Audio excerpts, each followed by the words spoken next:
Guys recent గా AI ఒక అమ్మాయి మీద ప్రతీకారం తీర్చుకుంది. అది ఎంత ఘోరంగా ప్రతీకారం తీర్చుకుందో చెప్తాను చూడండి. రీసెంట్ గా స్పెయిన్ లో మెలికారిడస్ అనే ఒక అమ్మాయి తన బాయ్ ఫ్రెండ్ ని కలవడానికి కోస్టారికా వెళ్దాం అనుకుంది. అయితే ఎయిర్పోర్ట్ లో ఒక చెకింగ్ ఉందన్నమాట.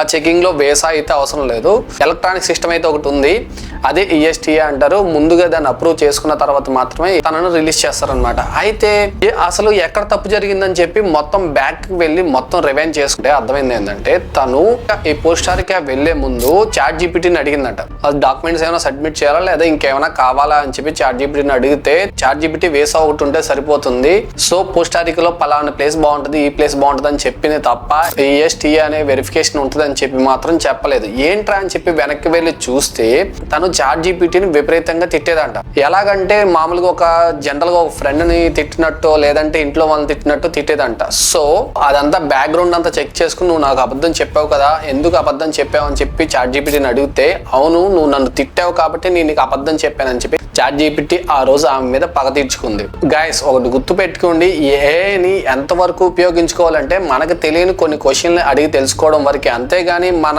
చుట్టాలని లేదా మన ఫ్రెండ్స్ ని స్నేహితుల్ని మన వాళ్ళని తిట్టిన విధంగా ఈ ఆర్టిఫిషియల్ ఇంటెలిజెంట్ ని మాత్రం దయచేసి తిట్టమాకండి. ఎందుకంటే అవి మన మీద జాలి చూపించకపోవచ్చు, ఇది జస్ట్ ఎగ్జాంపుల్ మాత్రమే. ఇంకా మున్ముందు ఎటువంటి భయంకరమైన సంఘటనలు జరుగుతాయో మనం ఊహించలేం.